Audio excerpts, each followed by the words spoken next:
క్రీస్తునందు ముందుగా చేరువచ్చినటువంటి మీ అందరికీ మన ప్రభువును మన రక్షకుడైన యేసుక్రీస్తు ప్రభుల వారి పరిశుద్ధమైన అతి సుందరమైనటువంటి నామములో నా యొక్క హృదయపూర్వక వందనాలు తెలియజేస్తున్నాను. పిల్లరా, మరి పునరుద్ధాన ఆరాధనకు మిమ్మల్ని అందరినీ కూడా ప్రేమపూర్వకంగా ఆహ్వానిస్తున్నాను.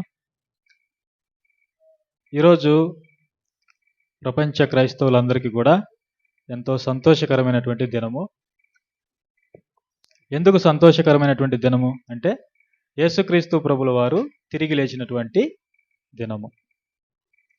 తిరిగి లేవటం ద్వారా ఏం జరిగింది, మనందరికీ ఎందుకు సంతోషము అంటే ప్రభుల వారు తిరిగి లేవటం ద్వారా, ఆయన పునరుద్ధానుడు కావటం ద్వారా మనకు కూడా ఆ పునరుద్ధానంలో భాగస్వామ్యాన్ని మనకు అనుగ్రహించాడు.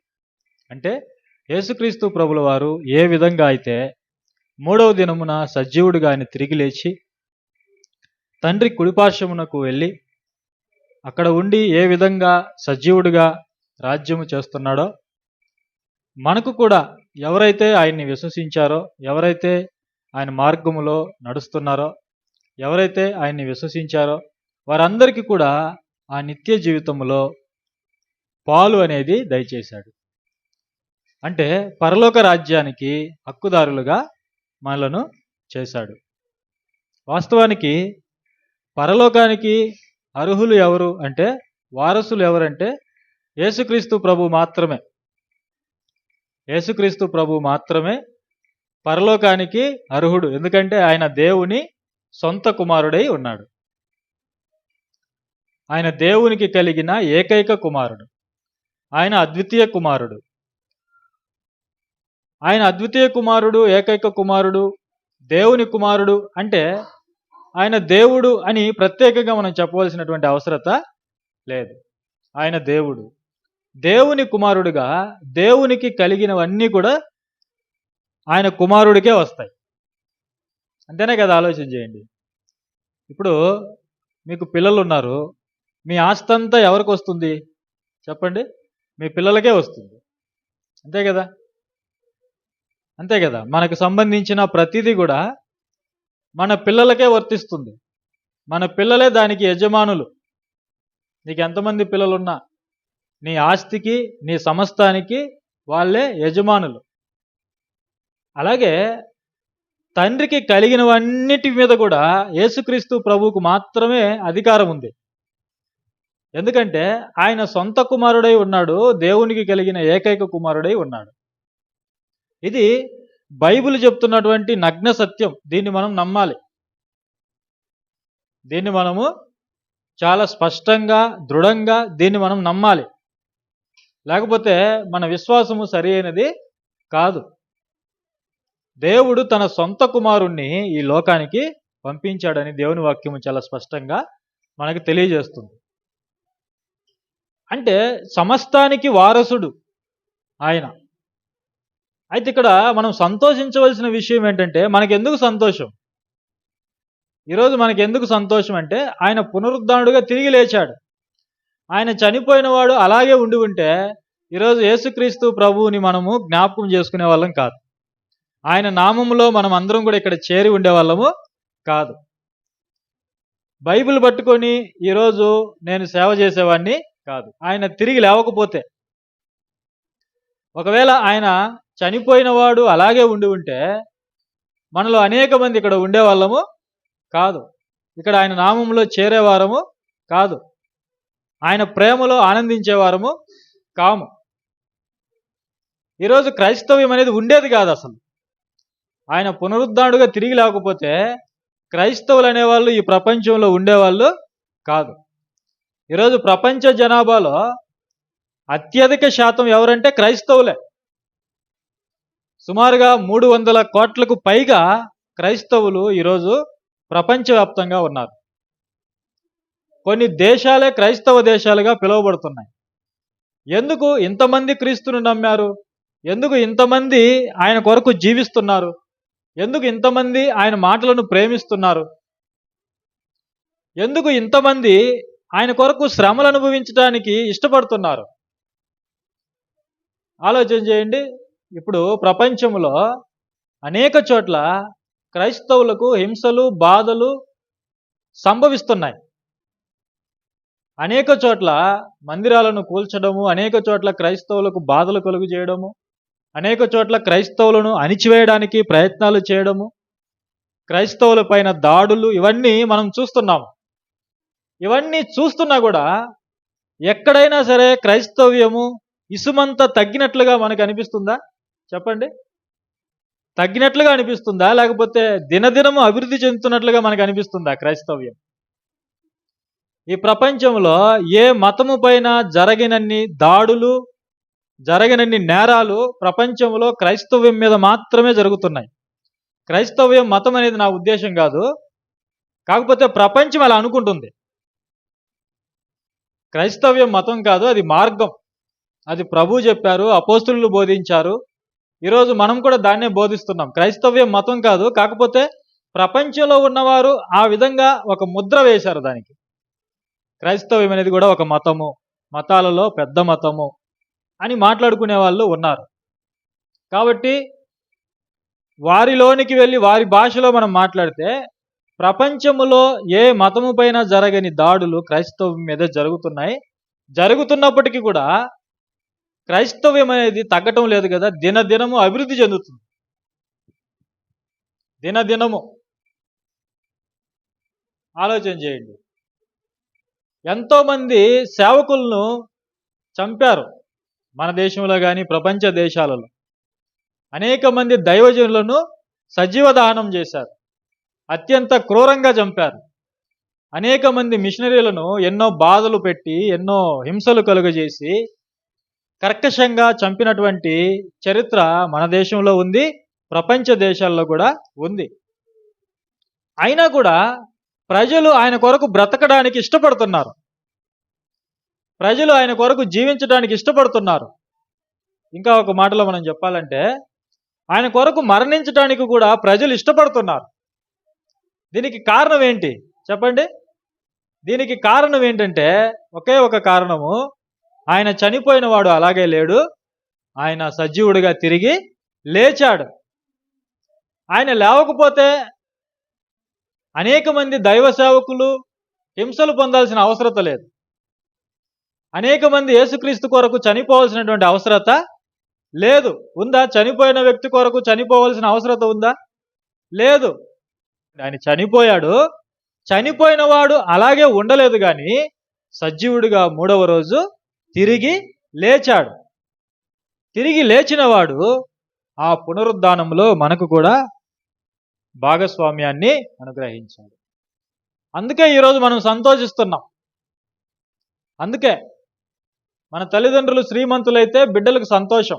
ఎందుకు? ఏ కష్టము, ఏ బాధ, ఏ ఇబ్బంది లేకుండా ఆనందంగా ఆస్తిని అనుభవించవచ్చు, సమస్తాన్ని సంతోషంగా అనుభవించవచ్చు. అవునా కదా? ధనం ఉంటే ఈ ప్రపంచంలో మన కోరికలన్నీ తీర్చుకోవచ్చు. ధనం ఉంటే, డబ్బు ఉంటే కొండ మీద కోతైనా దిగొస్తుంది అని చెప్తారు. చూడండి, డబ్బు ఉంటే సర్వ సుఖాలు అనుభవించవచ్చు. డబ్బుంటే సంతోషం చాలామందికి. ఇంకా లోక సంబంధమైనటువంటి వస్తువులు ఉంటే సంతోషం చాలామందికి. అయితే ఈరోజు మన సంతోషానికి కారణం ఏంటి? ప్రభు యొక్క పునరుద్ధానం. పునరుద్ధానంలో ఏముంది అంటే మనకు జీవం ఉంది, మనకు నూతన జీవితం ఉంది. పునరుద్ధానము ద్వారా ప్రభు మనల్ని నూతన సృష్టిగా మార్చాడు, తన రాజ్యములో చేర్చుకున్నాడు, పరలోకానికి అర్హులుగా మనల్ని చేశాడు, పరలోకమందు ఉన్నటువంటి తండ్రికి వారసులుగా చేశాడు, మనల్ని మరలా బ్రతికించాడు. ఈరోజు మనం మరణం గురించి బాధపడవలసినటువంటి అవసరత లేదు. ఎందుకంటే మన ప్రభువు తిరిగి లేచాడు, ఒకరోజు మనలను కూడా తిరిగి లేపుతాడు. అందుకే ఈరోజు మనము యేసుక్రీస్తు ప్రభుల వారి నామములో సంతోషిస్తున్నాము. ఎందుకు? మనల్ని మరలా బ్రతికించాడు. మన దగ్గర ధనం ఉంటే మనం మరణించిన తర్వాత మరలా మనం లేవగలమా? చెప్పండి. మనలను సమాధిలో పెట్టిన తర్వాత మరలా ఆ సమాధిలో నుండి మనం బయటికి రాగలమా మనకున్నటువంటి ధనంతో? భూమి మీద మనకు కోట్ల రూపాయలు ధనం ఉంది మన అకౌంట్లో, మన బ్యాంకులో కోట్ల రూపాయలు మూలుగుతున్నాయి. ఆ ధనం ద్వారా చనిపోయిన నీవు మరలా బ్రతకగలవా? చెప్పండి, బ్రతకగలమా? బ్రతకలేము. మనకున్నటువంటి ధనంతో మనకున్నటువంటి అనారోగ్యాన్ని ఒకవేళ నయం చేసుకోవచ్చు. కొన్ని అనారోగ్యాలు మనకున్న ధనంతో కూడా మనం సరి చేసుకోలేం. కొన్ని అనారోగ్యాలు వస్తే చావే శరణ్యం. కరోనా సమయంలో మనం చూసాం, ఎంతోమంది గొప్ప గొప్ప వాళ్ళు, ధనవంతులు, అధికారులు, శాస్త్రవేత్తలు, విద్యావేత్తలు, పేరు ప్రఖ్యాతలు సంపాదించిన వాళ్ళు, సెలబ్రిటీలుగా పిలువబడిన వాళ్ళు అందరిలో ఎంతోమంది మృత్యువాత పడ్డారు, చనిపోయారు. వారికి ధనం లేక చనిపోయారా? ఆలోచన చేయండి. వాళ్ళ ధనం వాళ్ళని కాపాడిందా? వాళ్ళ ధనం వారిని తిరిగి బ్రతికించగలిగిందా? లేదు. చూడండి, ఈరోజు మనం ఎందుకు సంతోషిస్తున్నామంటే చనిపోయినటువంటి మనలను ప్రభు మరలా బ్రతికించాడు పునరుద్ధానం ద్వారా. అందుకు ఈరోజు మనం సంతోషిస్తున్నాం, అందుకు ఈరోజు మనం ఆనందిస్తున్నాం. అదే ఈరోజు మన ఆనందానికి కారణం. ఈ ప్రపంచంలో ప్రభుల వారు మానవ శరీరధారిగా భూమి మీదకి వచ్చినప్పుడు ఎవరూ పలకనటువంటి గొప్ప గొప్ప మాటలు ఆయన చెప్పాడు. ఆయన బోధ అధికారముతో కూడి ఉన్నది. ఆయన బోధలో అధికారాన్ని మనం చూస్తాం. ఆయన ఎవరిని కూడా బ్రతిమిలాడినట్లుగాను, నిదానంగా చెప్పినట్లుగాను, రాజీపడి బోధించినట్లుగాను మనం చూడము. ఆయన మాట్లాడిన ప్రతి మాట కూడా చాలా శక్తివంతమైనదిగా ఉన్నది. అవి మనుషులలో ఎవరు కూడా పలకలేదు. ప్రభు కంటే ముందు పాత నిబంధనలో ఎంతోమంది సేవకులు సేవ చేశారు, కానీ యేసుక్రీస్తు ప్రభు పలికినట్లుగా ఎవరు కూడా పలకలేదు. అంత అధికారంగా ఆయన మాత్రమే కొన్ని విలువైనటువంటి మాటలు ఆయన మాట్లాడాడు. వాటిలో మచ్చుకు మనం కొన్ని చూడగలిగితే ప్రభు ఒక మాట చెప్పాడు. యోహాను సువార్త 8:46లో, నాలో పాపమున్నదని మీలో ఎవడైనా స్థాపించగలడా అని సవాలు చేశాడు. 2000 సంవత్సరాల క్రితం ఉన్నటువంటి ఆ సమాజాన్ని నాలో పాపం ఉన్నదని మీలో ఎవడైనా స్థాపించగలడా అని సవాలు విసిరితే ఒక్కడంటే ఒక్కడు కూడా వచ్చి ఆయన మీద నేరం మోపలేకపోయారు. చూడండి, అంటే ఆయన మాట సవాలుతో కూడుకున్నది. ప్రభు మరొక మాట చెప్పాడు, అది యోహాను సువార్త 14:6లో ఉంటుంది. నేనే మార్గం, నేనే సత్యం, నేనే జీవం. చూడండి ఎంత పవర్ఫుల్ మాట చూడండి. అది నేనే సత్యం, నేనే జీవం. ఈరోజు చాలామంది అమాయకులు ప్రపంచంలో యేసుక్రీస్తు ప్రభువుని సరిగా అర్థం చేసుకోకుండా కొంతమంది, ఆయన అంటే ఇష్టపడని కొంతమంది, అనేక మంది ఆయన ప్రవక్తలలో ఒక ప్రవక్త, లేకపోతే నీతిమంతులలో ఒకడు, మంచి బోధకుడు, ఆయన సద్బోధకుడు, ఆయన నైతికత కలిగినటువంటి గురువు, ఇలాంటి మాటలు ఆయనకు ఆపాదిస్తున్నారు. ఆయన మంచి గురువే, ఆయన ప్రవక్తే, నువ్వు చెప్పినా చెప్పకపోయినా, ఆయన నీతిమంతుడే, నువ్వు చెప్పినా చెప్పకపోయినా. అయితే నీకు తెలియనటువంటి విషయం ఏంటంటే ఆయన కేవలం ప్రవక్త కాదు, ఆయన కేవలం నీతిమంతుడు కాదు, ఆయన కేవలం మంచి బోధకుడు కాదు. ఆయన దేవుని కుమారుడై ఉన్నాడు, దేవునితో సమానుడై ఉన్నాడు. దేవుని కుమారుడు అనటం కంటే దేవునికి ఒకే ఒక కుమారుడు అనే మాటలో ఎంతో బలం ఉంది. దేవునితో సమానముగా ఉన్నవాడు ఆయన ఈ లోకానికి వచ్చినప్పుడు నేనే మార్గం, నేనే సత్యం, నేనే జీవం అన్నాడు. నా ద్వారా తప్ప ఎవడును తండ్రి వద్దకు రాలేడు. చూడండి, నా ద్వారా తప్ప.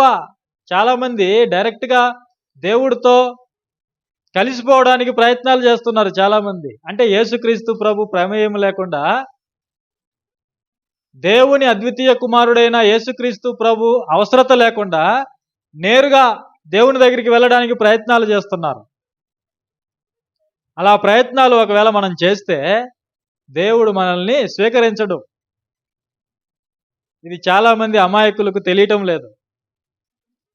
దేవుడు లోకరక్షకుడుగా ఉండుటకు తన సొంత కుమారుని ఈ లోకానికి పంపించాడు. ఎవరినైనా సరే దేవుడు స్వీకరించాలంటే తన కుమారుణ్ణి మొదట స్వీకరించాలి. వాళ్ళు తన కుమారుణ్ణి అంగీకరించాలి. తన కుమారునికి విధేయుడు కావాలి. కుమారునికి విధేయుడు కానివాడు జీవమును చూడడు అనే పవర్ఫుల్ మాట యేసుక్రీస్తు ప్రభుల వారు తెలియజేశారు. తండ్రిని గణపరిచినట్లుగా కుమారుణ్ణి కూడా గణపరచాలి అనే అద్భుతమైన పవర్ఫుల్ మాట యేసుక్రీస్తు ప్రభు మాత్రమే తెలియజేశారు. ఆలోచన చేయండి. నేనే మార్గం, నేనే సత్యం, నేనే జీవం. మీలో ఎవరైనా సరే జీవాన్ని చూడాలనుకుంటే నా ద్వారానే రావాలి. ఇలా ఎన్నో మాటలు, శక్తివంతమైన మాటలు ప్రభు మాత్రమే పలికాడు. ఈరోజు ఒక మాట గురించి మనం ఆలోచించేద్దాం. యోహాను సువార్త 11:25. అందుకు యేసు, పునరుద్ధానమును జీవమును నేనే, నా యందు విశ్వాసముంచువాడు చనిపోయినను బ్రతుకును. చూడండి, పునరుద్ధానమును జీవమును నేనే అన్నాడు. నేనే అంటే నేనే జీవాన్ని, నేనే పునరుద్ధానాన్ని. ఆయన ఏమైతే బోధించాడో అది ఆయన జీవితంలో నెరవేరింది. ఆయన జీవితంలో అది చేశాడు. ఆయన దేన్నైతే ప్రకటన చేశాడో దాన్నే ఆయన నెరవేర్చాడు. ఆయన అన్నాడు, ఎందుకు ఈ మాట అన్నాడు, ఏ సందర్భంలో అన్నాడు ఈ మాట అంటే, యేసు ప్రభుల వారి శిష్యులలో ప్రియమైన వాడు లాజరు అనే వ్యక్తి ఉన్నాడు. మార్తా మరియల సహోదరుడు. ఈ లాజరు మృత్యువాత పడ్డాడు, చనిపోయాడు. ప్రభువుకు వార్త తెలిసింది. తెలిసిన వెంటనే వెళ్ళలేదు ప్రభు. ఎందుకంటే ఆయన దేవుని కుమారుడని రుజువుపరుచుకునే గడియ వచ్చింది కాబట్టి ఆయన అక్కడే ఉన్నాడు. వెంటనే స్పందించలేదు, తెలిసినా స్పందించలేదు. తర్వాత లాజరు చనిపోయి 4 రోజులైంది. అప్పుడు ప్రభువు లాజరు దగ్గరికి వచ్చాడు, మార్తా మరియల దగ్గరికి వచ్చాడు. లాజరును ఎక్కడైతే సమాధి చేశారో ఆ సమాధి దగ్గరికి వచ్చాడు. వాళ్ళు అంటున్నారు, ప్రభువా నీవు ఇక్కడ ఉండి ఉంటే మా సహోదరుడు బ్రతికి ఉండేవాడు, మేము కాపాడుకునేవారము అంటున్నారు. అంటే చూడండి, అంటే యేసుక్రీస్తు ప్రభు చనిపోయిన వాళ్ళని లేపలేడా? చెప్పండి, మీరు నమ్మటం లేదా? యేసుక్రీస్తు ప్రభు చనిపోయిన వారిని లేపగలడా లేదా అంటే మీ సమాధానం ఏమిటి? మీ స్పందన ఏంటి? లేపగలడా లేదా? ఆయన లేపగలడని నమ్మితేనే రేపు మనం లేస్తాం, లేకపోతే తీర్పులో నిలబడతాం. వాళ్ళు అంటున్నారు, ప్రభువా నీవు ఇక్కడ ఉండి ఉంటే మా సహోదరుడు చనిపోకుండా ఉండేవాడు. చూడండి, అప్పటికే యేసుక్రీస్తు ప్రభుల వారు ఎన్నో అద్భుతాలు చేశారు. ఎంతో మందిని చనిపోయిన వారిని లేపాడు. ఇక్కడ ఈ మార్తా మరియలు కూడా దేవుని కుమారుడని విశ్వసించారు. అయితే వీళ్ళు అనుకుంటున్నారు, పరిస్థితి చేయి దాటిపోయింది, 4 రోజులైంది, శవం కంపు కొడుతుంది. చూడండి, కొన్ని సందర్భాల్లో మనకు వచ్చినటువంటి కష్టాలను బట్టి మనం కూడా ఇలాగే ప్రవర్తిస్తాం. మనం కూడా ఇలాంటి అవిశ్వాసంలోనికి వెళ్ళిపోతాం. అయ్యో, ఇక నా జీవితాన్ని దేవుడు కూడా బాగు చేయలేడు, మా కుటుంబాన్ని దేవుడు కూడా బాగు చేయలేడు, నన్ను తిరిగి దేవుడు కూడా బ్రతికించలేడు. ఎందుకంటే పరిస్థితి చేయి దాటిపోయింది. ఒకవేళ పరిస్థితి మనకు చేయి దాటిపోయి ఉండొచ్చు, మనుషులుగా మనకు పరిస్థితి చేయి దాటిపోయి ఉండొచ్చు. మనుషులకు అసాధ్యమే, అవునా కదా? ఒక భయంకరమైన రోగం వచ్చిందనుకోండి, దాన్ని తిరిగి బాగు చేసుకోవడం మనుషులకు అసాధ్యమే. అసాధ్యమే కదా? అసాధ్యమే. కొన్ని కష్టాలు వచ్చినప్పుడు వాటిని సరి చేసుకోవడం మనుషులకు అసాధ్యమే. వయసు దాటిపోయినటువంటి పిల్లలకు సంబంధాలు రావాలంటే ఈ లోకంలో అసాధ్యమే, మనుషులకు అసాధ్యమే. మన స్తోమతకు మించి అప్పులు చేస్తే ఆ అప్పులు తీర్చుకోవడము అది మనుషులకు అసాధ్యమే. చూడండి, చాలామంది అప్పులు ఎక్కువగా చేసుకొని ఆత్మహత్యలు కూడా చేసుకున్నారు. ఆ యజమానులు వారి అవమానాలు, వారి బాధలు భరించలేక చాలామంది ఈ లోకాన్ని విడిచిపెట్టిన వాళ్ళు కూడా ఉన్నారు. అంటే సమస్యలు మనుషులకు అసాధ్యంగా అనిపిస్తాయి కొన్ని. మన స్థాయికి మించిన కష్టాలు, ఇబ్బందులు మనకు వచ్చినప్పుడు ఇలాంటి పరిస్థితుల్లోనికి మనం వెళ్ళిపోతాం. ఈ మార్తా మరియలు కూడా అలాగే అంటున్నారు, ప్రభువా నీవిక్కడ ఉండి ఉంటే మా సహోదరుడు బ్రతికుండేవాడు. చూడండి, ఎప్పుడైతే మనం దేవుడి మీద అవిశ్వాసాన్ని చూపిస్తామో అది దేవుడికి ఎప్పుడు కూడా నచ్చదు. మనం దేవుణ్ణి బలంగా నమ్మాలి, దృఢంగా నమ్మాలి. ఎర్ర సముద్రం మన ఎదుట ఉన్నా కూడా మనం దేవుని మీద బలమైన విశ్వాసాన్ని కలిగి ఉండాలి. సముద్రం మనకై ఉండొచ్చు, దేవునికి కాదు కదా. సముద్రం ఎర్ర సముద్రం అయినా సరే, అది యోర్దాను నది అయినా సరే, ఎరికో గోడలైనా సరే, శత్రు సమూహాలైనా సరే, ఎవరైనా సరే, మనుషులుగా మనకు అసాధ్యమై ఉండొచ్చు, కానీ దేవునికి సమస్తము సాధ్యం. దేవునికి అసాధ్యం అనేది ఏది కూడా లేదు. ఆయన పేరేంటో తెలుసా? అబ్రహాముతో అన్నాడు, ఎల్ షడాయ్ అన్నాడు. అంటే నేనే సర్వశక్తిమంతుడను అన్నాడు.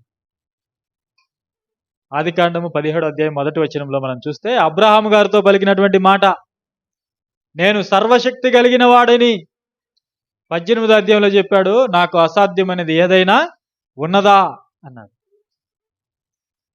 ఆ విధంగా మనం దేవుణ్ణి నమ్మాలి. మన జీవితం కుళ్ళిపోయిన స్థితిలో ఉన్నా సరే, పాడైపోయిన స్థితిలో ఉన్నా సరే, భ్రష్టు పట్టిన స్థితిలో ఉన్నా సరే, మన జీవితము పాతాళమంతా లోతుల్లోనికి దిగి ఉన్నా సరే, మనం దేవుడి మీద నమ్మకం ఉంచినప్పుడు తిరిగి ఆ జీవితాన్ని దేవుడు బాగు చేయగలడు. నీ కుటుంబాన్ని దేవుడు తిరిగి బాగు చేయగలడు, నీ జీవితాన్ని దేవుడు తిరిగి కట్టగలడు అనేది మనము నమ్మాలి. ఇలాంటి పరిస్థితి అక్కడ సంభవించినప్పుడు ప్రభుల వారు ఇక్కడ ఒక బలమైన మాట పలికాడు. అదే పునరుద్ధానమును జీవమును నేనే, సమస్తము నాలోనే ఉంది అన్నాడు.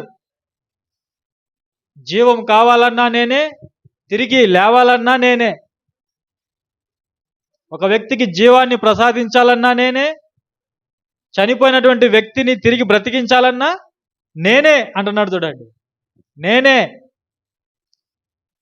ఈ మానవ జాతికి ఒకనాడు జీవాన్ని ప్రసాదించింది ఎవరు చెప్పండి? ఆది యందు వాక్యం ఉండెను, వాక్యము దేవుని యొద్ద ఉండెను, వాక్యము దేవుడై ఉండెను, ఆయన ఆది యందు దేవుని యొద్ద ఉండెను, ఆయనలో జీవం ఉండెను, ఆ జీవం మనుషులకు వెలుగై ఉండెను. కలిగి ఉన్నదేదియు ఆయన లేకుండా కలుగలేదు. చూడండి, కలిగి ఉన్నది ఏదియు ఆయన లేకుండా కలుగలేదు. ఆయన ఎవరు? మన ప్రభు అయిన యేసుక్రీస్తు ప్రభుల వారు. ఆయన కృపాసత్య సంపూర్ణుడుగా మన మధ్యలోనికి వచ్చాడు. లోకము ఆయన మూలముగా కలిగెను, కానీ లోకం ఆయనను తెలుసుకొనలేదు. చూడండి, ఆదాముకు జీవాన్ని అనుగ్రహించింది ఎవరు? నాసికారంధ్రముల ద్వారా జీవాన్ని ప్రవేశపెట్టింది ఎవరు? కలిగి ఉన్నదేదియు ఆయన లేకుండా కలుగలేదు. నేల మంటితో ఆదాముని నిర్మించింది ఎవరు చెప్పండి? ఎవరు? కలిగి ఉన్నదేదియు ఆయన లేకుండా కలుగలేదు. జకర్యా గ్రంథం 12:1లో మనుషులలో ఆత్మను సృష్టించాడు దేవుడు. ఎవరు అంటే కలిగి ఉన్నదేదియు ఆయన లేకుండా కలుగలేదు. ఆది యందు దేవుడు భూమి ఆకాశములను సృజించెను. ఎవరాయన? కలిగి ఉన్నదేదియు ఆయన లేకుండా కలుగలేదు. ఆలోచన చేయండి ఒకసారి యేసుక్రీస్తు ప్రభు గురించి. ఈరోజు బైబిల్ సరిగా అర్థం కాకుండా ఆయన దేవుడు కాదని, ఆయన కేవలము మనుష్యుడని, ఆదాము లాంటి వాడని అమాయకంగా మాట్లాడుతుంటే నవ్వాలో ఏడవాలో తెలియనటువంటి పరిస్థితులు మన మధ్య ఉన్నాయి. చూడండి, పునరుద్ధానమును జీవమును నేనే అన్నాడు. అంటే కలిగి ఉన్నది ఏదియు ఆయన లేకుండా కలుగలేదు. అందుకే పేతురు గారు ప్రసంగం చేస్తూ మీరు జీవాధిపతిని చంపితిరి అన్నాడు.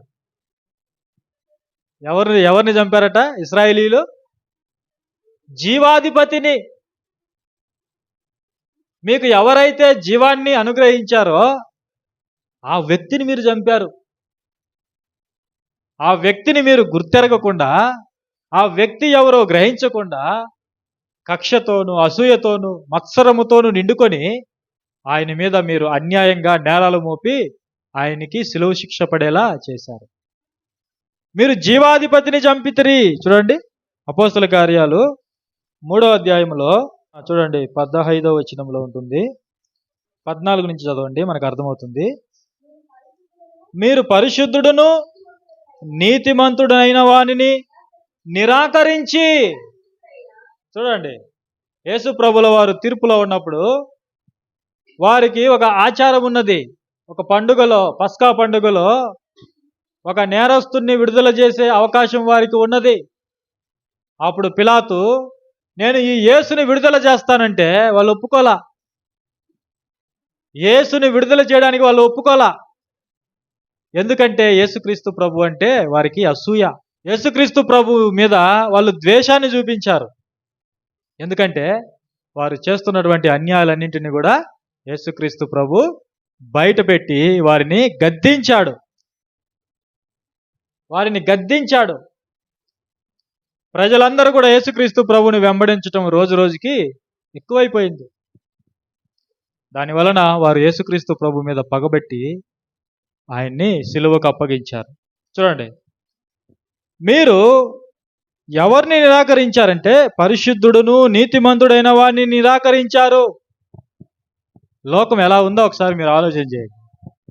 లోకం ఎంత అంధకారంలో ఉందో, ఎంత సాతాను ప్రభావంతో నిండుకొని ఉందో ఒకసారి మీరు ఆలోచన చేయండి.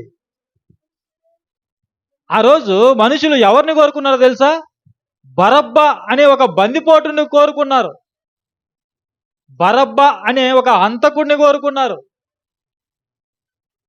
ఒక చెడ్డ వ్యక్తిని కోరుకున్నారు. మాకు బరబ్బాని విడుదల చేయండి, ఈ యేసును సిలువ వేయండి, యేసును సిలువ వేయండి, యేసును సిలువ వేయండి అని కేకలు వేశారు. అప్పుడు ఏం జరిగిందో తెలుసా? వాళ్ళ కేకలే గెలిచాయని రాయబడింది. పిలాతు ఏమీ చేయలేకపోయాడు. ఆలోచన చేయండి, లోకం ఎలా ఉంది? లోకానికి ఎవరు కావాలి? యేసు అవసరం లేదు. యేసు లాంటి వ్యక్తులు అవసరం లేదు. యేసుక్రీస్తుని వెంబడించేవారు ఈ లోకానికి అవసరం లేదు. పరిశుద్ధులు, నీతిమంతులు, న్యాయంగా నడుచుకునే వాళ్ళు, మనుషులను సన్మార్గములో నడిపించే వాళ్ళు, మనుషుల కొరకు కష్టపడే వాళ్ళు, మనుషులను ప్రేమించే వాళ్ళు ఈ సమాజానికి అవసరం లేదు. అందుకే క్రైస్తవుల మీద దాడులు మనం చూస్తున్నాం. అందుకే యేసు ప్రభు మీద ఒకనాడు జరిగినటువంటి దాడిని మనం చూస్తున్నాం. ఆలోచన చేయండి, అప్పుడు ప్రభుకి ఏం జరిగిందో ఈరోజు క్రైస్తవులకు కూడా సమాజంలో అదే జరుగుతుంది. ఈరోజు ఎక్కడైనా చర్చి నిర్మాణం జరిగిందనుకోండి, వెంటనే కొంతమంది రావడము, వాటిని కూల్చేయడం. ఎందుకు? ఆ గ్రామంలో చర్చి ఉండడం వాళ్ళకి ఇష్టం లేదు. ఆ గ్రామంలో యేసు ఉండడం వాళ్ళకి ఇష్టం లేదు. యేసు ఉంటే ఏం జరుగుతుంది? చర్చి ఉంటే ఏం జరుగుతుంది? అక్కడ మనుషులు మారిపోతారు. మనుషులు వాళ్ళ వ్యసనాల నుండి బయటకు వస్తారు. వాళ్ళు చేస్తున్నటువంటి చెడ్డ పనులలో నుండి బయటకు వస్తారు, మేల్కొంటారు, మంచి వాళ్ళుగా మారతారు, సమాజానికి ఉపయోగపడతారు. అది కొంతమందికి ఇష్టం లేదు. అందుకే వెనక ఉండి కొంతమంది సమూహాలను పంపించి చర్చిల మీద, విశ్వాసుల మీద, పాస్టర్ల మీద దాడులు చేయడం మనం చూస్తాం. ఆలోచన చేయండి, ఒకప్పుడు కూడా ఇదే జరిగింది. యేసుక్రీస్తు ప్రభుని వాళ్ళు నిరాకరించారు. పరిశుద్ధుడైన నీతిమంతుడైనటువంటి యేసుక్రీస్తుని వాళ్ళు నిరాకరించి ఎవరిని కోరుకున్నారు? చూడండి, నరహంతకుడైన మనుష్యుని మీకు అనుగ్రహింపమని అడిగితిరి. బరబ్బాని కోరుకున్నారు, ఒక హంతకుడిని కోరుకున్నారు. ఎంతో మంది ఆకలిని తీర్చిన వాడిని నిరాకరించారు. ఎంతో మంది చనిపోయిన వ్యక్తులను లేపి కుటుంబాలకు ఆదరణ కలుగజేసినటువంటి యేసుని వాళ్ళు తృణీకరించారు. ఎంతో మంది వ్యాధిగ్రస్తులను ముట్టుకొని వారిని స్వస్థపరిచి వారికి నూతన జీవితాన్ని అనుగ్రహించినటువంటి యేసుక్రీస్తుని వాళ్ళు నిరాకరించారు. అంటే మనుషుల హృదయాలు ఒకసారి మీరు ఆలోచించి ఎంత కఠినంగా ఉన్నాయి, ఎంత చీకటిలో ఉన్నాయి మానవుల హృదయాలు. ఆలోచన చేయండి. ఎంత బండబారిన హృదయాలైతే ఒక నీతిమంతుని నిరాకరిస్తారు, ఒక మంచి వ్యక్తిని నిరాకరిస్తారు. ఆలోచన చేయండి. మీరు నిరాకరించింది ఎవరినో తెలుసా? మీరు తృణీకరించింది ఎవరినో తెలుసా? 15వ వచనం చూడండి. మీరు జీవాధిపతిని చంపితిరి. మీరు చంపిన వ్యక్తి మామూలు వ్యక్తి కాదు, ఆయన జీవాధిపతి. ఈ లోకాన్ని సృష్టించినవాడు, జీవాన్ని కలిగించినవాడు, మనుషులను సృష్టించినవాడు, మనుషులలో జీవాన్ని పెట్టినవాడు, మనుషులలో జీవాత్మను సృజించినవాడు. జీవాధిపతిని మీరు చంపితిరి గాని దేవుడు ఆయనను మృతులలో నుండి లేపెను, అందుకు మేము సాక్షులము. చూడండి, అంటే యేసుక్రీస్తు ప్రభు చెప్పినటువంటి మాట, పునరుద్ధానమును జీవమును నేనే అన్నాడు. అంటే ఆయన జీవాధిపతి, ఆయన దేవుడు అని మనకు అర్థమవుతుంది. అక్కడ మరొక మాట ఏం చెప్పారు ప్రభుల వారు? యోహాను సువార్త 11:26లో 25లో పునరుద్ధానం నేనే అన్నాడు. పునరుద్ధానము నేనే అన్నాడు. పునరుద్ధానం అంటే మరణములో నుండి తిరిగి లేవడం. పునరుద్ధానం అంటే మరలా బ్రతకడం. పునరుద్ధానం అంటే మరలా తిరిగి జీవించడం. మరి యేసుక్రీస్తు ప్రభు చనిపోయినవాడు అలాగే ఉన్నాడా? లేకపోతే ఆయన చెప్పినట్లుగానే తిరిగి లేచాడా? చెప్పండి. తిరిగి లేచాడా లేవలేదు ఆయన? చాలామంది, కొంతమంది ఇళ్లలో ఫోటోలు ఉంటాయి. మహాత్మా గాంధీ గారి ఫోటో ఉంటుంది, పక్కన యేసుక్రీస్తు ప్రభు ఫోటో ఉంటుంది. యేసుక్రీస్తు ప్రభు యొక్క ఫోటోకి దండేసి ఉంటారు కొంతమంది క్రైస్తవులు కూడా. యేసు ప్రభు యొక్క ఫోటోకి దండేశారు. ఎందుకు దండేశారు వాళ్ళంటే ఆయన చనిపోయాడని. ఆయన చనిపోయాడు, ఇక తిరిగి లేవలేదు అనే ఉద్దేశంలో వాళ్ళు ఉన్నారు. ఇంకా అంధకారంలో ఉన్నారు. క్రైస్తవులు కూడా చాలామంది సంఘానికి వస్తారు, వాక్యాన్ని వింటారు, కానీ ఈ పునరుద్ధానాన్ని నమ్మరు చాలామంది. ఆయన తిరిగి లేచాడు అంటే నమ్మరు. ఇంకా వారి మనోనేత్రాలకు గుడ్డితనము కలుగజేయబడి ఉన్నది. ప్రియులారా, అయితే యేసుక్రీస్తు ప్రభు ఆయన చనిపోయి 3 రోజులు సమాధిలో ఉన్నాడు. ఆయన చనిపోయి ఎక్కడ ఉన్నాడు? 3 రోజులు ఎక్కడ ఉన్నాడు? సమాధిలో ఉన్నాడు. చాలామంది అంటున్నారు, ఏమంటున్నారంటే ఆయన నరకంలో ఉన్నాడు శనివారము అంటున్నారు చాలామంది. శుక్రవారం చనిపోయాడు, చనిపోయిన వెంటనే ఆయన నరకానికి వెళ్ళాడు అని కొంతమంది. కొంతమంది ఏమో పాతాళానికి వెళ్ళాడు, కొంతమంది ఏమో పరలోకానికి వెళ్ళాడు, కొంతమంది పరదేశికి వెళ్ళాడు అని కొంతమంది.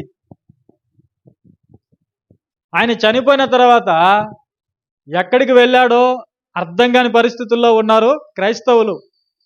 అర్థమైందా చెప్పండి? కొంతమంది ఏమో నరకానికి వెళ్ళి అక్కడ బాధ అనుభవించాడట 3 రోజులు. అక్కడ బాధ అనుభవించి అప్పుడు 3వ రోజు తిరిగి లేచాడట. ప్రభు నరకానికి వెళ్ళాడా చెప్పండి? పాతాళానికి వెళ్ళాడా? లేకపోతే చనిపోయిన వెంటనే పరదేశికి వెళ్ళాడా? పరలోకానికి వెళ్ళాడా? ఎక్కడికి వెళ్ళాడు ప్రభు చనిపోయిన వెంటనే? ఆయన సమాధిలో ఉన్నాడు 3 రోజులు. గుర్తుపెట్టుకుని, ఆయన ఎక్కడికి వెళ్ళలేదు, ఆయన సమాధిలోనే ఉన్నాడు. సిలువలో ప్రభుల వారు ఏమన్నారు? చివరి మాట మనం చదువుకున్నాం కదా మన గుడ్ ఫ్రైడే రోజు. చివరి మాట ఏంటి? తండ్రి, నీ చేతికి నా ఆత్మను అప్పగిస్తున్నాను అని ప్రాణం విడిచాడు.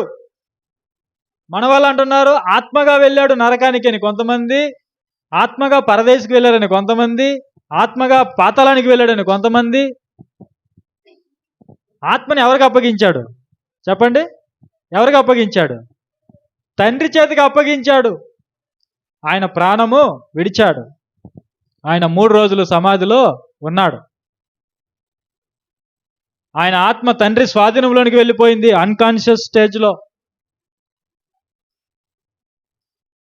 ఆ మాట మనం చూద్దాం, చూడండి.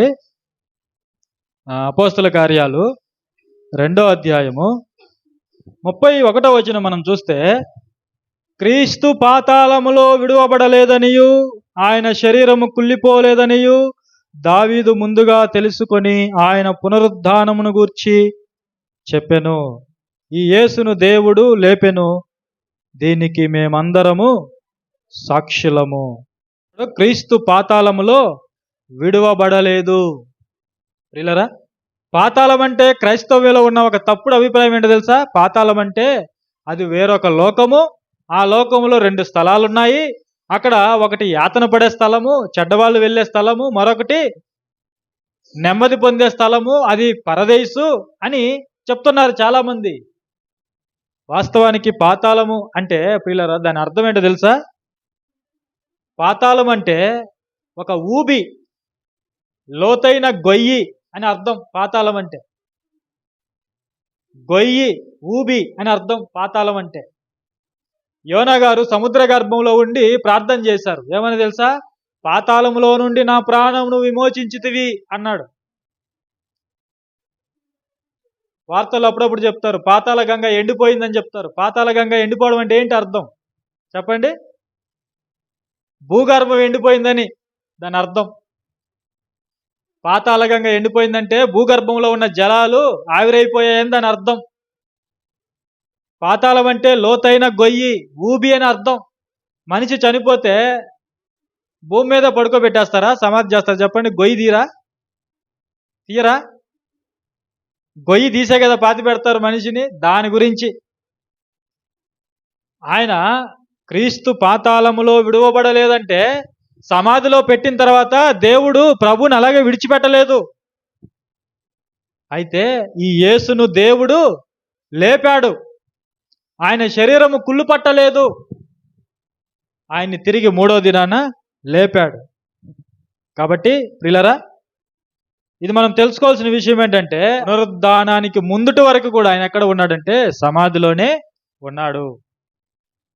సమాధిలోనే ఉన్నాడు. అయితే 3వ దినం ఏం జరిగింది? 3వ దినం ఏం జరిగింది? ప్రపంచంలో ఎక్కడ ఎవరి జీవితంలో జరగని మహా అద్భుతం జరిగింది. ఏంటది? ఏంటి?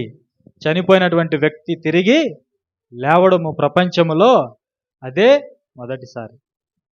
అంటే ప్రభుల వారు చనిపోయిన వాళ్ళని కొంతమందిని బ్రతికించాడు. వాళ్ళు పునరుద్ధానం చెందారు. అయితే వాళ్ళు మరలా చనిపోయారు. అయితే యేసుక్రీస్తు ప్రభు తిరిగి లేచిన తర్వాత ఆయన మరలా చనిపోలేదు. ఆయన సజీవుడిగా తండ్రి కుడిపార్శ్వానికి ఆయన వెళ్ళిపోయాడు. ఒకసారి మనం చూద్దాం. లూకాసు వార్త 24వ అధ్యాయం. ఆదివారం ఏం జరుగుతుందో చూద్దాం. 1వ వచనం నుండి. ఆదివారమున తెల్లవారుచుండగా ఆ స్త్రీలు తాము సిద్ధపరిచిన సుగంధ ద్రవ్యములను తీసుకొని సమాధి వద్దకు వచ్చి సమాధి ముందర ఉండిన రాయి దొర్లింపబడి ఉండుట చూచి లోపలికి వెళ్ళిరి. కానీ ప్రభు అయిన యేసు దేహము వారికి కనబడలేదు. స్త్రీలు సుగంధ ద్రవ్యాలు చేతబట్టుకొని వెళ్ళారు. ఎందుకు వెళ్ళారు? ఆయన తిరిగి లేస్తాడు అనే మాటలే మరిచిపోయారు క్రైస్తవులు. ప్రియులారా, యేసు ప్రభు ఆయన బ్రతికుండగా చనిపోవడానికి ముందు శిష్యులతో ఎన్నోసార్లు చెప్పాడు, ఇదిగో మనిషి కుమారుడు పాపిష్టులైన మనుషుల చేతికి అప్పగించబడతాడు. వారు ఆయనను హింసిస్తారు, దూషిస్తారు, ఉమ్మి వేస్తారు, కోడలతో కొడతారు, చివరికి చంపేస్తారు. అయితే 3వ దినాన సజీవుడిగా తిరిగి లేస్తాడని ఎన్నోసార్లు ప్రకటించాడు ప్రభు. అయితే ఇక్కడ వీళ్ళు ఏం చేస్తున్నారు చెప్పండి? ఏం చేస్తున్నారు? ఆదివారం తెల్లవారుచుండగా సుగంధ ద్రవ్యాలు పట్టుకొని వెళ్ళిపోతున్నారు. ఎందుకు వెళ్ళిపోతున్నారు వాళ్ళు? యేసు ప్రభు దేహానికి పూసి పర్మనెంట్గా మూసేద్దాం అనుకుంటున్నారు వాళ్ళు. యేసు ప్రభుల వారు 3 గంటలకి చనిపోతే అరిమతయ యోసేపు అనే వ్యక్తి పిలాతు దగ్గర పర్మిషన్ తీసుకొని యేసు ప్రభు దేహాన్ని సిలువ నుండి దించి తన కొరకు తొలిపించుకున్న రాతి సమాధిలో తాత్కాలికంగా పెట్టేశారు అక్కడ. ఎందుకంటే టైం లేదు వాళ్ళకి. 6 గంటలకి విశ్రాంతి దినం ప్రారంభం అవుతుంది. వాళ్ళ ఉద్దేశం ఏంటంటే ఈ విశ్రాంతి దినం అయిపోయిన తర్వాత ఆదివారం తీరిగ్గా వచ్చి ప్రభు దేహానికి సుగంధ ద్రవ్యాలు పూసి పర్మినెంట్గా మూసేద్దాం అనుకున్నారు వాళ్ళు. అంటే ప్రభు చెప్పిన మాటలు ఏం చేశారు వాళ్ళు? మరచిపోయారు. ఆయన తిరిగి లేస్తానని చెప్పిన మాటలు వాళ్ళకు గుర్తే లేవు. అందుకే వీళ్ళు ఉదయాన్నే బయలుదేరారు స్త్రీలు. ఇక్కడ స్త్రీలు ఎంత గొప్పవారో ఒకసారి మీరు ఆలోచన చేయండి. తెల్లవారుచుండగా ఇంకా చీకటిగా ఉండగానే మగ్దలేన మరియ వెళ్ళింది అక్కడికి. స్త్రీలు వెళ్ళారు. ఈరోజు స్త్రీలు ఉదయాన్నే లేస్తారా? చెప్పండి. ఉదయాన్నే లేచేవారు ఉన్నారా? ఉదయాన్నే లేచి దేవుణ్ణి వెతికే వాళ్ళు ఉన్నారా? అలా ఉంటే మీ కుటుంబం ఎంతో దీవించబడుతుంది. నిజం, మన కుటుంబం ఎంతో ఆశీర్వదింపబడుతుంది. మన కుటుంబం ఎంతో అభివృద్ధి చెందుతుంది. ప్రియులారా, ఆలోచన చేయండి. ఇక్కడ పురుషులు వెళ్ళారని లేదు, ఇక్కడ స్త్రీలు ప్రభువుని వెతుకుతున్నారు ఉదయాన్నే. కొంతమంది 10 గంటలైనా లేవరు. మహాతల్లులు కొంతమంది ఉంటారు. అలా ఉంటే ఆ కుటుంబం ఎలా అభివృద్ధి చెందుతుందో ఆలోచన చేయండి. ఆశీర్వాదం ఉంటుందా? ఆశీర్వాదం, పిల్లలకు మాదిరి, కుటుంబానికి మాదిరి ఉంటుందా? ఉండదు. దేవుడు నిన్ను నమ్మి కుటుంబాన్ని నీ చేతికిస్తే నువ్వేం చేస్తున్నావు? కుటుంబాన్ని ఆలోచన చేయండి. కుటుంబాన్ని దేవుడు నీ చేతికిచ్చాడు, స్త్రీ చేతికిచ్చాడు. అవునా కదా? ఆలోచన చేయండి. కానీ తల్లులు, స్త్రీలు ఈరోజు కుటుంబానికి మాదిరిగా ఉన్నారా? ఉదయాన్నే లేచి దేవుణ్ణి వెతికే వాళ్ళు ఉన్నారా? వీళ్ళు ప్రభు దగ్గరికి వెళ్తున్నారు. తెల్లవారుచుండగా వెళ్ళారు. ఏం జరుగుతుంది అక్కడ? అక్కడికి వెళ్ళారు. రాయి ఆల్రెడీ దొర్లించబడి ఉంది. వాళ్ళు హుటాహుటిగా లోపలికి వెళ్ళి చూశారు. అయితే అక్కడ ప్రభు దేహం వారికి కనబడలేదు. ఇందును గుర్చి వారికి ఏమీ తోచకయుడగా ప్రకాశమానమైన వస్త్రములు ధరించిన 2 మనుషులు వారి యొద్ద నిలవబడిరి. వారు భయపడి ముఖములను నేలమోపి ఉండగా, వీరు సజీవుడైన వానిని మీరెందుకు మృతులలో వెదుకుచున్నారు? చూడండి, సజీవుడైన వానిని మీరెందుకు మృతులలో వెదుకుచున్నారు? చనిపోయిన వ్యక్తుల్లో యేసుక్రీస్తు ప్రభువుని మీరెందుకు వెతుకుచున్నారు?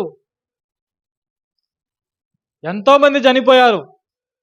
ఆ చనిపోయినటువంటి వ్యక్తులలో యేసుక్రీస్తుని మీరెందుకు ఒకనిగా ఎంచుతున్నారు, అనుకుంటున్నారు? ఆయన సజీవుడు. సజీవుడైన వానిని మీరెందుకు మృతులలో వెతుకుచున్నారు? ఆయన ఇక్కడ లేడు, ఆయన లేచి ఉన్నాడు. ఆయన ఏమయ్యాడు? ఆయన లేచాడు. సజీవుడిగా ఆయన లేచాడు. 3వ దినం ఆయన లేచాడు. ఎందుకు లేచాడు ఆయన అంటే, పేతురు గారు చెప్పారు అపోస్తలుల గారి 2వ అధ్యాయంలో, మరణము ఆయనను బంధించి ఉంచుట అసాధ్యము అన్నాడు. మరణము ఆయనను బంధించి ఉంచుట అసాధ్యం. ఎందుకు మరణానికి ప్రభువుని బంధించడం అసాధ్యం అంటే, కలిగి ఉన్నదేది ఆయన లేకుండా కలుగలేదు. అంటే మరణానికి యజమాని ఎవరు? చెప్పండి. యేసు ప్రభు. మరణానికి యజమాని యేసు ప్రభు అయినప్పుడు మరి ఆ యజమానిని మరణం మృంగగలదా? చెప్పండి. మృంగగలదా? ఆయన్ని తట్టుకోగలదా? చెప్పండి. యేసు ప్రభుల వారు ఎవరు? ఇక్కడ మరణానికి బాస్. ఆయన జీవానికి బాస్, సమస్తానికి బాస్. ఆయన సమస్తానికి ఆధారం. కలిగి ఉన్నదేది ఆయన లేకుండా కలగలేదు. అందుకే మరణము ఆయనను బంధించలేకపోయింది. ఆయన సజీవుడిగా తిరిగి లేచాడు. ఆయన ఇక్కడ లేడు, ఆయన లేచి ఉన్నాడు. 2000 సంవత్సరాల నుండి ఇప్పటి వరకు ఒకే ఒక సమాధి ఖాళీగా ఉంది. అది యేసు ప్రభు యొక్క సమాధి. ఇప్పటికీ ఇశ్రాయేలు దేశంలో అది ఒక వింత, ప్రపంచానికి ఒక వింత. ఏంటో తెలుసా? అది యేసు ప్రభు యొక్క ఖాళీ సమాధి. యేసు ప్రభు యొక్క ఖాళీ సమాధి. ఇప్పటికీ మనం వెళ్ళినా అక్కడ ఉన్న వాళ్ళు ఏం చెప్తారో తెలుసా? ఆయన ఇక్కడ లేడు, ఆయన లేచి ఉన్నాడు అని చెప్తారు ఇప్పటికి వెళ్ళినా కూడా. ఆయన ఎప్పుడు లేచాడు? ఇప్పుడు కాదు లేచింది ఆయన, 2000 సంవత్సరాల క్రితమే ఆయన రోమా ప్రభుత్వ కాలములోనే ఆయన లేచాడు. ఆయన సజీవుడిగా లేచి పరలోకానికి ఆరోహణమై వెళ్ళిపోయాడు. 500 మంది కంటే ఎక్కువ మందికి ఆయన కనిపించాడు ఆయన పరలోకానికి ఆరోహణమయ్యేటప్పుడు. మనము ప్రభు యొక్క పునరుద్ధాన సువార్తను మనం విశ్వసించినట్లయితే రేపు ప్రభు తిరిగి ఈ లోకానికి వచ్చినప్పుడు మనలను కూడా తిరిగి లేపుతాడు. మనలను కూడా ప్రభు తిరిగి లేపి సదాకాలము తనతో నిలవబెడతాడు అని ఇక్కడ ప్రభు మనకు వాగ్దానం చేశాడు. ప్రభు మనకు వాగ్దానము చేశాడు. అంటే ఒకరోజు ప్రభు మనలను కూడా తిరిగి లేపుతాడని మనం నమ్మాలి. కాబట్టి ప్రభువు మనలను తిరిగి లేపటానికి సమర్థుడు. మన జీవితంలో ఎదురయ్యే ప్రతి కష్టాన్ని కూడా తొలగించటానికి ఆయన సమర్థుడు. అందుకే ఆయన తిరిగి లేచాడు. గుర్తుపెట్టుకోండి, అందుకే ఆయన తిరిగి లేచాడు. మన జీవితంలో ప్రభు ఉండాలని ఆశపడుతున్నాడు. మనతో కలిసి నడవాలని ఆయన ఆశపడుతున్నాడు. అందుకే ఆయన తలుపునొద్ద నిలుచుండి తట్టుచున్నాడు. ఎవడైనా ఆయన స్వరము విని తలుపు తీస్తే ఆయన లోపలికి వచ్చి వారితో సహవాసం చేస్తానని చెప్పాడు, భోజనం చేస్తానని చెప్పాడు, వాళ్ళతో ఉంటానని చెప్పాడు, వాళ్ళని చేయబట్టుకొని నడిపిస్తానని ప్రభువు వాగ్దానం చేశాడు. కాబట్టి ప్రియులారా, ఈ మాటల చేత మనము బలాన్ని పొందుకొని ఒకరినొకడు ఆదరించుకుంటూ ముందుకు వెళ్ళాలని కోరుకుంటూ మరి నా ఆత్మీయ సందేశాన్ని నేను ముగిస్తున్నాను.